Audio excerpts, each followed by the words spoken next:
No con una explosión, por Damon Knight.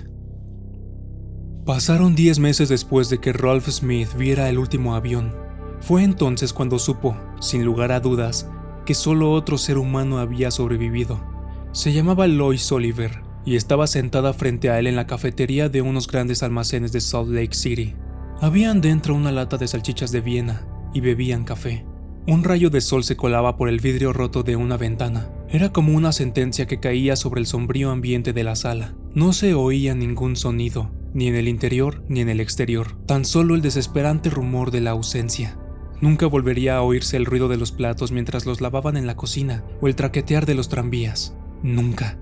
No había otra cosa más que un rayo de sol, el silencio y los ojos lacrimosos y asombrados de Lois Oliver. Rolf se acercó más a la mujer, tratando de llamar la atención, aunque solo fuera por un instante, de aquellos ojos como de pez. «Cariño», dijo, «respeto tu punto de vista, claro, pero debo hacerte comprender que es muy poco práctico». Lois le miró con cierta sorpresa, luego desvió la mirada, sacudió ligeramente la cabeza. No, Rolf, no viviré en pecado contigo». Smith pensó en las mujeres de Francia, de Rusia, de México, de los mares del sur. Había pasado 3 meses en los ruinosos estudios de una emisora radiofónica de Rochester, escuchando las voces hasta que se desvanecieron. Había existido una gran colonia en Suecia, que contaba entre sus miembros a un ministro inglés. Dijeron que Europa había desaparecido. Así de sencillo, no quedaba una sola hectárea que no hubiera sido barrida por el polvo radiactivo. Disponían de 2 aviones y combustible suficiente para llegar a cualquier parte del continente, pero no había ningún lugar a donde ir. Al principio fueron 3 los que contrajeron la epidemia, luego 11 y finalmente todos. El piloto de un bombardero cayó cerca de una emisora gubernamental de Palestina. No duró mucho, ya que se había roto algunos huesos en el accidente, pero había visto vacío el océano en los lugares donde deberían haber estado las islas del Pacífico.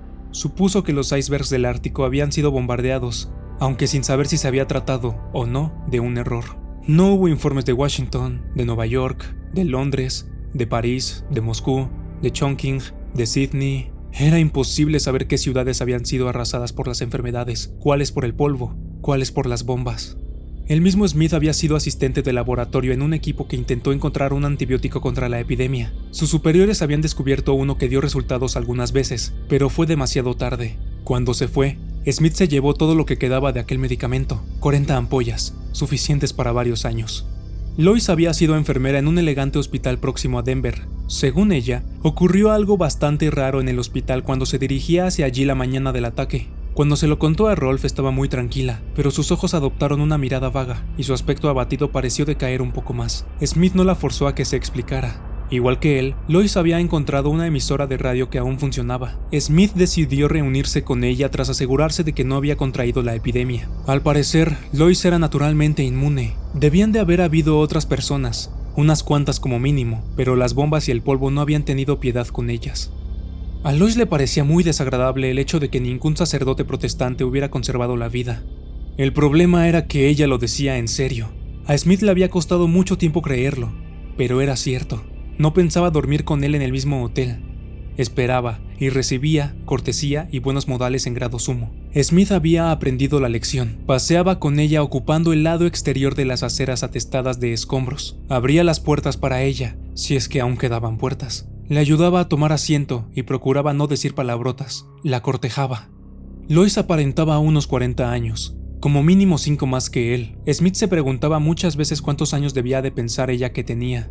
La conmoción de ver lo que había sucedido con el hospital, fuera lo que fuese, y el destino de los pacientes que habían estado a su cargo, había hecho que su mente retrocediera hasta la infancia. Lois admitía tácitamente que todos los humanos, a excepción de ellos 2, habían muerto, pero parecía considerar el tema como algo que ni siquiera debe mencionarse. Por 100 veces, en las últimas 3 semanas, Smith había sentido un impulso casi irresistible de romper aquel delicado cuello y proseguir solo su camino. Pero no había más remedio. Necesitaba a Lois porque era la única mujer del mundo. Si moría o le abandonaba, él moría también. «¡Maldita puta!», pensó, con una furia incontenible, y se preocupó de que el pensamiento no aflorara a su rostro. «Lois, cariño», dijo amablemente, «quiero hacer todo lo que pueda para que no sufras. Ya lo sabes». «Sí, Rolf», contestó ella, mirándole fijamente como si fuera una gallina hipnotizada. Smith hizo un esfuerzo para proseguir. Debemos enfrentarnos a los hechos, por más desagradables que sean. Cariño, somos el único hombre y la única mujer que existen. Somos como Adán y Eva en el paraíso. El rostro de Lois mostró una expresión de ligero disgusto. Era obvio que estaba pensando en hojas de parra.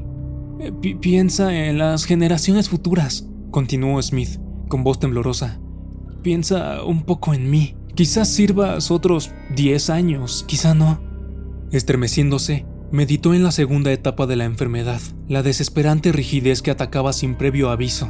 Ya había padecido uno de esos ataques, y Lois le había ayudado a superarlo. Sin ella, se habría quedado en aquel estado hasta morir, con la inyección salvadora a pocos centímetros de su mano rígida.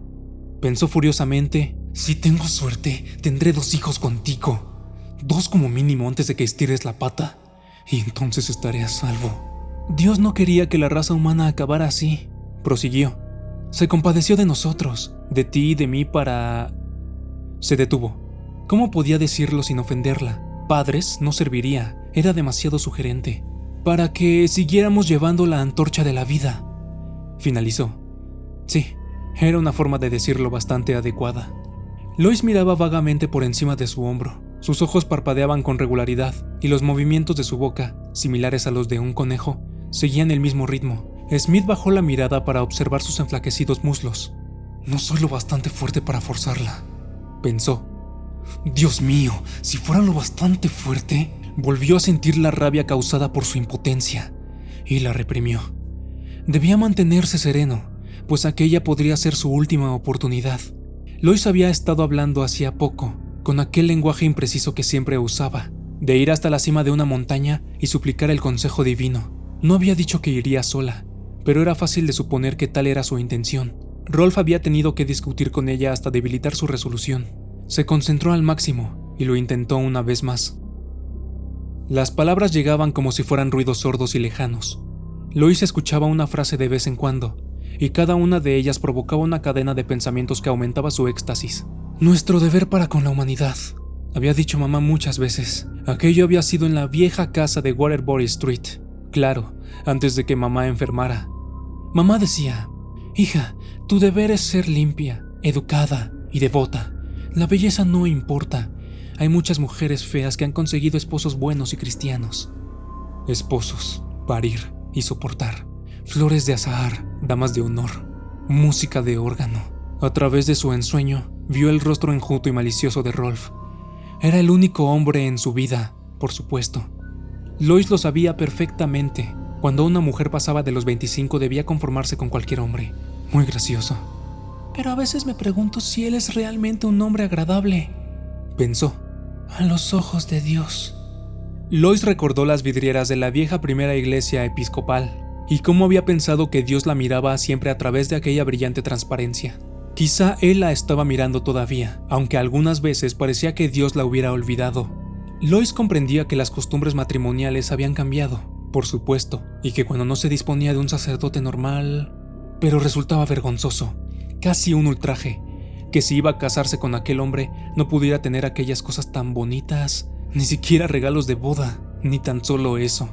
Claro que Rolf le daría todo lo que quisiera. Volvió a mirar su cara y advirtió los ojillos negros que le observaban con feroces propósitos, la boca delgada y el tic lento y regular de los labios, los peludos lóbulos de las orejas sobresaliendo de la maraña de cabello negro. No debería dejarse el pelo tan largo, pensó Lois. Es un detalle indecente. Bueno, ya se ocuparía ella de esas cosas. Si se casaba con él, cambiaría sus costumbres. Era su deber, simplemente eso. Rolf hablaba ahora de una granja que había visto en las afueras de la ciudad, una casa amplia y excelente y un granero. No había ganado ni equipo, decía Rolf, pero ya lo buscarían después. Plantarían simientes y dispondrían de su propia comida, sin tener que ir siempre a los restaurantes. Lois sintió un roce en la pálida mano que apoyaba sobre la mesa. Los dedos cortos y morenos de Rolf, cubiertos de vello a ambos lados de los nudillos, estaban tocando los suyos. Él había dejado de hablar por un instante, pero luego prosiguió haciéndolo, todavía con más urgencia. Lois apartó la mano. Rolf decía: y tendrás el traje de novia más elegante que hayas visto en toda tu vida, y un ramo de flores, todo lo que quieras, Lois, todo. Un traje de novia, y flores, aunque no hubiera sacerdote. ¿Por qué aquel tonto no se lo había dicho antes?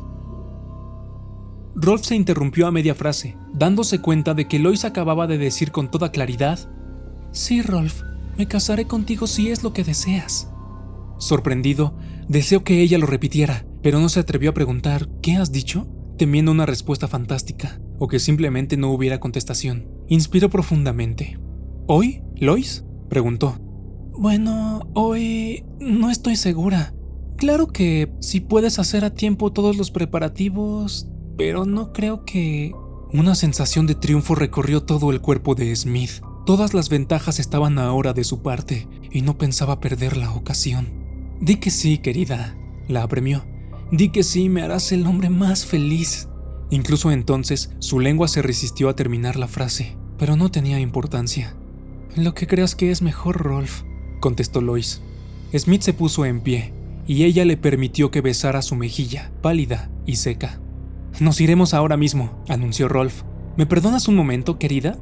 Esperó a que ella dijera «desde luego», y se dirigió al extremo de la sala, dejando sus huellas en la alfombra repleta de polvo. Solo le quedaban unas cuantas horas más de seguir hablándole hacia Lois, y luego aquella mujer se consideraría sometida a él para toda la vida. Después de eso, podría hacer con ella lo que quisiera, golpearla cuando le viniera en gana, someterla a cualquier prueba de su desprecio y repulsión, usarla.